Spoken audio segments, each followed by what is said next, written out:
पदभरती झाली, त्याच्यासाठी परीक्षा झाल्या, तर ते परीक्षेचे पेपरच फुटते. मग तलाठी घोटाळा असो का टीईटीचा घोटाळा असो, एका एका एका शीटचे 20-25 25-30 लाख रुपये मोजा लागला. अशी अवस्था. कसे पोरं ड्युट्यावर लागतील. आणि या बेरोजगारीमुळं काही काही 35-35 वर्षाचे पोरं झाले, लग्न जमून ना राहिले. सर्वात मोठं दुःख आहे. असे कोणत्याही कार्यक्रमात पोरं आले का एकच प्रश्न विचारते, हाय का जी एखाद्या गरीबाची? दुसरपणी चालत म्हणते. लय ताल आहे. मी आता शिवजयंतीच्या निमित्तानं एका कार्यक्रमाला एका गावात गेलो.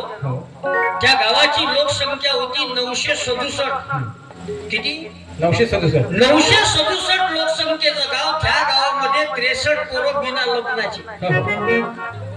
ते पोरं माझ्याजवळ आले, म्हणे महाराज आज एक भजन कमी म्हणजा म्हणे, आज एक शिवाजी महाराज बाबासाहेबाचं एक गाणं कमी म्हणजा म्हणे, पण पहिले आमच्या पोराच्या लग्नाचा विषय मांडायची म्हणे. काऊन तर लय आलाय. आता सध्या तुमच्या गावामध्ये 1000-1200 लोकसंख्येचं गाव आहे गुटरी गाव. हे टोली पकडू, मी गॅरंटी सांगतो अजून या गावात 50 पोरं बिना लग्नाची निघतील. जास्त पण कमी नाही. त्याच्यातही 10-15 पोरं तर अशी आहे का त्यानं आशाही सोडली असं. आता ते वाडाच्याच कामाचे आहे. मी त्या गावात कार्यक्रमाला गेलो, 63 पोरं बिना लग्नाचे. मग मी त्या दिवशी विषय मांडला कार्यक्रमात. हे पोरांचे लग्न न होण्याचे कारण काय? पहिलं कारण आहे स्त्री भ्रूण हत्या. स्त्री भ्रूण हत्या करू करू पोटात पोरींना मारायचं पाप आपण केलं. आता ते भोगाई आपल्यालाच लागन का नाही? पोराईची संख्या झाली जास्त आणि पोरीची संख्या झाली कमी. आपल्याच लेकराईले पोरी नाही भेटून राहिल्या. अशी अवस्था झाली. हे पहिलं कारण आहे लग्न न जुळण्याचं, स्त्री भ्रूण हत्या. आणि दुसरं महत्वाचं कारण आहे पोराईचे लग्न न होण्यामागं मुलीकडल्या लोकांच्या अपेक्षाही खूप वाढल्या. पोरी नाही अशातला भाग नाही गावागावात आहे, पण पोरीवाल्याच्या अपेक्षा खूप आहे. बाबा कमी गोष्टी सांगते का जी पोरीवाले? जावई सरकारी नोकरीवाला पाहिजे असं. यांचं पोरग लंगलंग फिरते गावात बेरोजगार. जावई सरकारी नोकरीवाला पाहिजे. जावयाकडे शेतीवाडी पाहिजे. जशी का हेच निंदाल जाणार आहे त्याच. जावई एकुलता एक पाहिजे. जावयाने आई वडील नसले पाहिजे. कमी अपेक्षा आहे त्याची पोरीवाल्याची. आता बहीण मलाही आहे, पोरी तुम्हालाही आहे, बरोबर. पण आमच्या इकडे काही परिस्थिती पाहतो आम्ही, लग्नासाठी पोरी नाही अशातला भाग नाही. पण आमच्या नागपूरकडे आम्ही पाहतो लग्नाच्या बैठकीत पोरगी एक शब्द बोलत नाही. आता तुमच्या इकडलं मला माहित नाही गोंदिया जिल्ह्यातलं, तुमच्या इकडे लग्नाच्या बैठकी कशा होतात. पण आमच्या इकडं लग्नाच्या बैठकीत पोरगी एक शब्द बोलत नाही. लग्नाच्या बैठकीत पोरीचे वडील एक शब्द बोलत नाही. हे पोरीची माया सरक सरक सरक काही काही तरुण पोरं पण तसं बरं झालं भाऊ याने आणलं तर आपल्या गावात. हे आता मन की बातच सांगून राहिला. पण मी काही खोटं बोलतो का?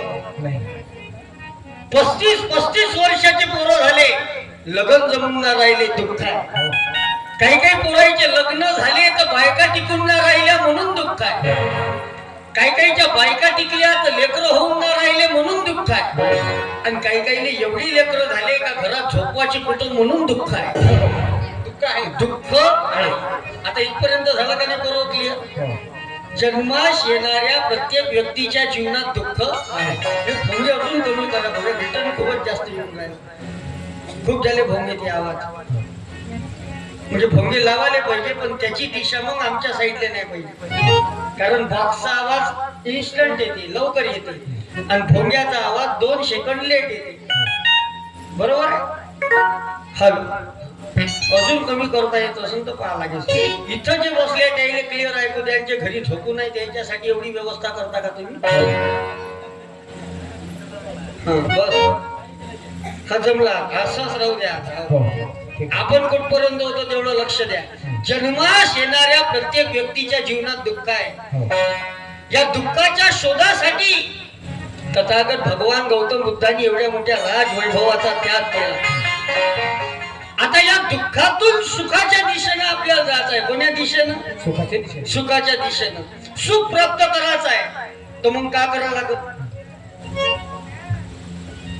सुख प्राप्त करायचं असेल तर का करावं लागत त्याचे बरोबर आहे. तुमचंही बरोबर आहे लोकही मनातल्या मनात म्हणत असेल का आम्हाला माहित असतं तर तुले कायले बोलवलं असतं आमच्या गावात तुम्हाला माहित आहे तर तुम्ही सांगा हो.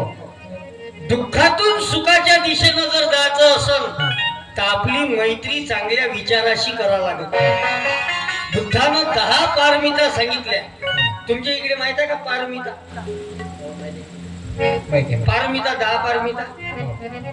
हा? हा? बुद्धान दिल्या जसं पंचशील दिलं तसं 10 पारमिता सांगितल्या तथागत बुद्धानं आणि त्याच्यात सांगितलं मैत्री चांगल्या विचाराशी मैत्री करा जीवन सुखमय करायचं असेल जीवन आनंदी करायचं असेल तर चांगल्या विचाराशी मैत्री झाली पाहिजे चांगल्या विचाराच्या सहवासात माणूस आला पाहिजे चांगल्या संगतीत माणूस राहिला पाहिजे कारण संगतीचा परिणाम होते संगतच माणसाले सुधरवते आणि संगतच माणसाले बिघडवते साधं उदाहरण आहे शेंगदाणे चिरंजी सोबत जर खाल्ले तर त्याचा प्रसाद होते शेंगदाणे चिरंजी सोबत खाल्ले. चिरंजी सोबत जर खाल्ले तर त्याचा प्रसाद होते हो.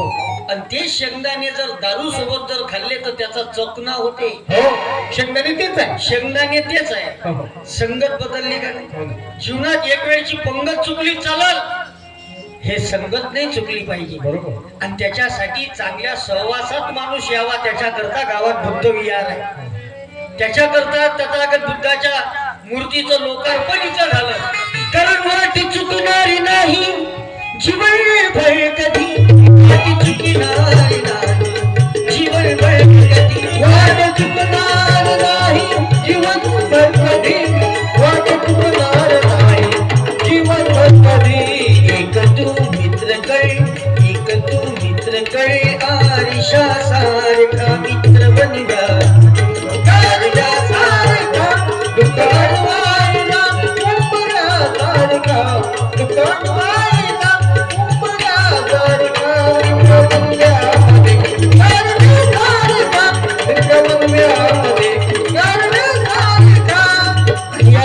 गावाची मैत्री चांगल्या विचाराची झालेली आहे म्हणून तर एवढा मोठा भव्य दिव्य कार्यक्रम आज आपल्या गावात साजरा होत आहे खरंच आपल्या गावात येऊन आनंद वाटला या लहानशा गावात चैतन्य खूप आहे मीच तर मगाशी थोडस इकडे फिरायला गेलो तर 5-10 जण मागा आले अजी म्हणे तिकडं नको जा म्हणे वाघ आहे म्हणे तिकडं सोडून